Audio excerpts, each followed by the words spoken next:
Évangile de Jésus-Christ selon saint Luc. Gloire à toi, Seigneur. L'an 15 du règne de l'empereur Tibère, Ponce Pilate étant gouverneur de la Judée, Hérode étant alors au pouvoir en Galilée, son frère Philippe dans le pays d'Ithurée et de Trachonitide, Lysanias en Abilène, les grands prêtres étant Anne et Caïphe. La parole de Dieu fut adressée dans le désert à Jean, le fils de Zacharie. Il parcourut toute la région du Jourdain, en proclamant un baptême de conversion pour le pardon des péchés. Comme il est écrit dans le livre des oracles d'Isaïe le prophète, « Voix de celui qui crie dans le désert, préparez le chemin du Seigneur, rendez droits ses sentiers. Tout ravin sera comblé, toute montagne et toute colline seront abaissées.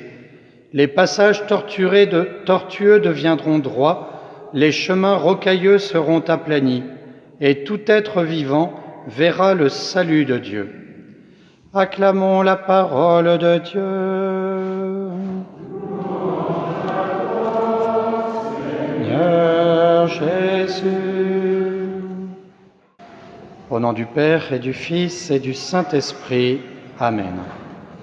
Chers fidèles du Christ, et d'abord vous, chers enfants, nous avons entendu dans la prière de ce dimanche de l'Avent qu'il fallait avoir l'intelligence du cœur. L'intelligence du cœur. En général, dans une école, lorsqu'on adresse aux intelligences, on s'adresse à la tête, et quand on s'adresse à l'amour, on s'adresse au cœur. Et ici, la prière nous demande l'intelligence du cœur, c'est-à-dire de réfléchir avec amour. Il y a un grand saint qui réfléchissait avec beaucoup d'amour. C'était saint François de Sales. Tous les saints raisonnent avec leur cœur, mais lui particulièrement. Pourquoi ? Eh bien parce qu'il voyait tout autour de lui, lui qui était évêque de Genève, mais qui n'a pas pu rentrer dans sa ville, tellement il y avait d'opposition à ce qu'il était, un évêque catholique. Alors à Annecy, où il s'était réfugié, il s'est dit, pour parler aux gens, il faut d'abord toucher leur cœur, et pour cela, être intelligent pour bien toucher leur cœur. Et il est parti dans deux sens en particulier. D'abord, faire connaître celui qui vient meubler tous les cœurs et qui vient construire toutes les intelligences, Jésus lui-même. Alors il organisait des grandes processions eucharistiques. Il traversait la rue avec tout son clergé, avec les enfants de chœur, avec ses fidèles, avec des bannières, non pas pour faire quelque chose d'éclatant et de beau, mais pour montrer que le Seigneur était là et qu'il fallait qu'il passe dans les rues pour toucher les cœurs, parce qu'il n'y a personne d'autre qui peut toucher les cœurs que Jésus lui-même. Et François de Sales, qui avait été touché par l'amour de Jésus, eh bien voulait justement faire toucher l'amour, le cœur des autres par l'amour de Jésus. C'était son principal objectif. Et puis le deuxième, eh bien, c'était de toucher les cœurs individuellement par son cœur à lui, c'est-à-dire par sa délicatesse, son attention, sa douceur. Alors il s'efforçait d'aller chez les gens, il s'efforçait d'aller les connaître chacun, les catholiques, les protestants, ceux qui ne croyaient plus en rien, ceux qui étaient révoltés, ceux qui étaient là, c'est-à-dire habitués à toutes ces choses et qui ne faisaient plus d'efforts. Il allait les voir individuellement pour converser avec beaucoup de bonté, et il apportait dans la maison ce dont ils avaient besoin, à la fois une petite offrande qui faisait plaisir à la famille et à la fois des mots surnaturels, des mots de Jésus. Et on dit qu'il passait même ses nuits à recopier des petits passages de l'Évangile de saint Paul pour les mettre lui-même dans la boîte aux lettres avant la matinée pour toucher le cœur des personnes. Vous voyez, chers enfants, il a réfléchi en se disant « Qu'est-ce qui va toucher le cœur de ceux que j'aime ? Comment toucher le cœur des personnes pour qu'ils mettent toute leur intelligence à connaître et à servir Jésus ?» Et il y a réussi, puisqu'avant sa mort, eh bien, il a pu convertir tout son pays à l'amour de notre Seigneur, et la Haute-Savoie était justement un beau diocèse où rayonnait cet amour de Dieu. Eh bien, vous, cette semaine, dans votre prière du matin, du soir, avant les repas, à tout moment, vous levez les yeux vers le ciel, vous dites « Seigneur, je vous aime de tout mon cœur, je t'aime avec tout mon être, et il faudrait que tu me donnes la bonne idée, la bonne intelligence pour servir le cœur de ceux qui m'entourent, pour toucher, comme un bon disciple missionnaire, le cœur de quelqu'un qui cherche Dieu. » Chers fidèles du Christ, nous entendons ici comme un récit historique où l'on nous dit qui était vivant et dans le gouvernement du temps de Jean-Baptiste. L'empereur Tibère, Ponce Pilate, Hérode, le frère Philippe, Lysanias, les grands prêtres qui sont divisés, Anne et Caïphe. Et au milieu de tout cela, il y a Jean le Baptiste, et non loin derrière, nous le savons, il y a aussi Jésus le Sauveur.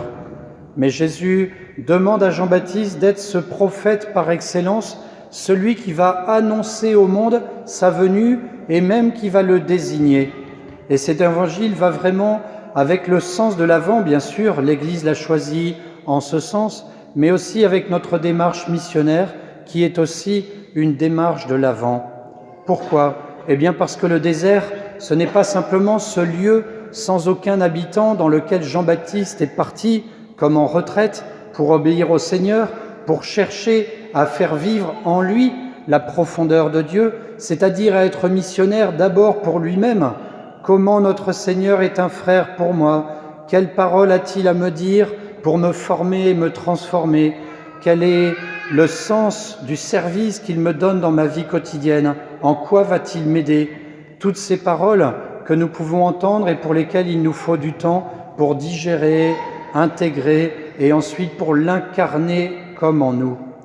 Eh bien, le désert, c'est aussi tout ce qu'il y a dans les villes, dans les villages du temps de Jean-Baptiste, c'est-à-dire toutes ces personnes dont nous savons, soit pour l'une, qu'elle s'est autoproclamée dans une forme de divinité, comme l'empereur, d'un Ponce Pilate qui est partagé entre sa recherche de la vérité et le service de Rome, et puis aussi le service du peuple qui ne veut pas l'accepter, ces deux grands prêtres qui sont totalement corrompus et qui acceptent la division dans le royaume d'Israël, et ainsi toutes ces personnes qui certainement sont aimées de Dieu pour leur dignité, leur image, mais qui sont aussi partagées et finalement éloignées de l'amour de Dieu. Cela, c'est le désert aussi, et quelquefois nous voyons même dans notre propre âme le désert qui y règne, le peu de temps de prière que nous avons donné, dans ces temps de prière, le peu de ferveur que nous avons donné, lorsque nous voudrions servir notre prochain et qu'au bout d'une semaine, nous avons toujours servi les mêmes, si seulement nous les avions servis. Et nous voyons notre médiocrité et le désert qui habite en notre âme. Alors Jean-Baptiste vient justement pour nous donner cette force intérieure, pour nous donner ce témoignage, pour nous donner cette vigueur qui nous fait repartir vers le Seigneur et le chercher en vérité.